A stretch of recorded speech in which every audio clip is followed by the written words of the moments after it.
Worst nightmare for every mother is when your child is sick and you can't even help the child out. So I have other kids at home who are going to school. So they come back from school. My second son is so attached to this his brother that anytime he is, even if they are sleeping, he likes to hold his hand. And in fact, both of them have this kind of connection that I can't even understand. So he had cough. He needs to stay at home because since after COVID, when you have cough, you need to stay at home so that your parents will watch you, and then you resume school when you are okay. So he stays at home. During his stay at home, every day, every morning when he wakes up, his duty is to come and kiss baby. I will even be chasing him. I will always chase him, go, go, go, go, because I know that the baby might contact it, but I never know that it will even get to this extent, even if he do. You understand? So, but he persistent. He always wants to be close to his brother. And at times when I chase him, I will always blame her. He will now feel so sad. I will be like, okay, I'm going come and just touch baby's hand and go. So now he has started school. His own cough and catarrh have stopped. And that was 2 days back. The infant, my neonat, started having cough and having catarrh. I was like, God, please help me. You know how it is when a child that is barely a month have catarrh. They can't even fight to even cough it out or to even blow their nose. Or so I was using there's this water that they call aqua physiological that you use to clean your child's nose to help the child breathe.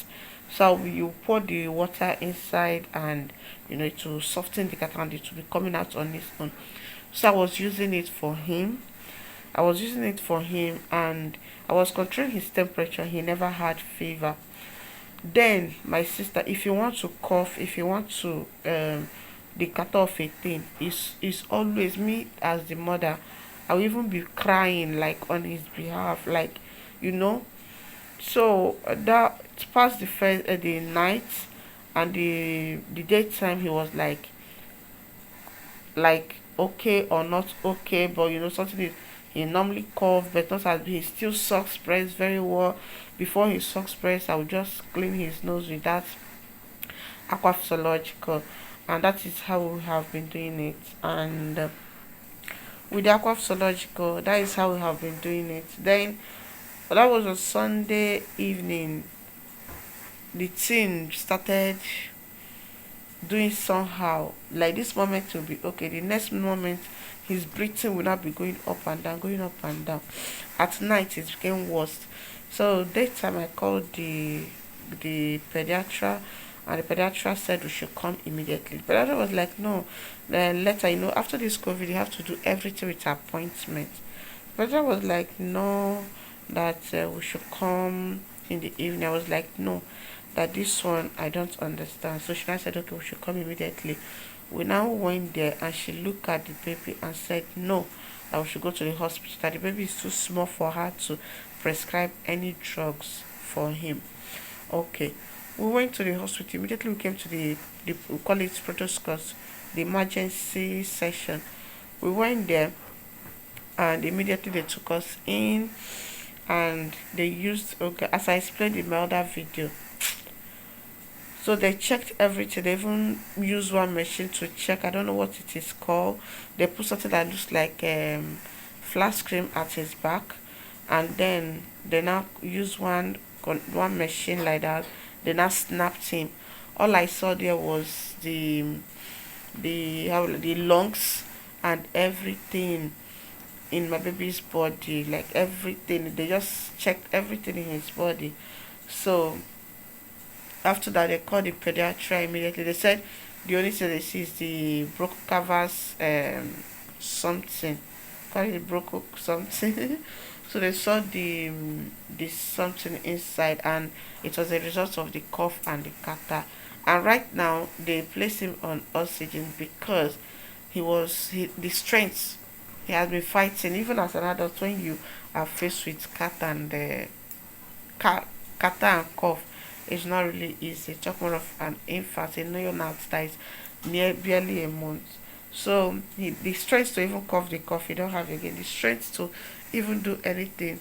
He was just there, he cry, even the crying, he would just cry a little and just rest. So they now support him with oxygen, and they now direct us to the pediatrician. In fact, the pediatrician was actually, they called her, and she was already waiting for us. We went there, pediatrician did her own and said that they should take him to the specialist who that's actually specialized on infants, on neonates, and that is where we are now. And this you see here is my bed. That is where we are now, and they have been controlling him. That is oxygen there. That one there is the oxygen. They attach it to his nose. This one here is controlling some things, and this one is controlling.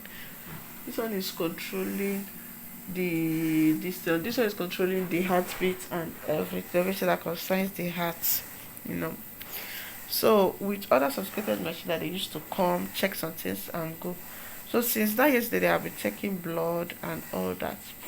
I thank God because I am in, like, I don't even understand. May God bless all mothers in Nigeria and provide you money to take care of your children and never allow our children to be sick, the kind of sickness that we cannot afford to treat.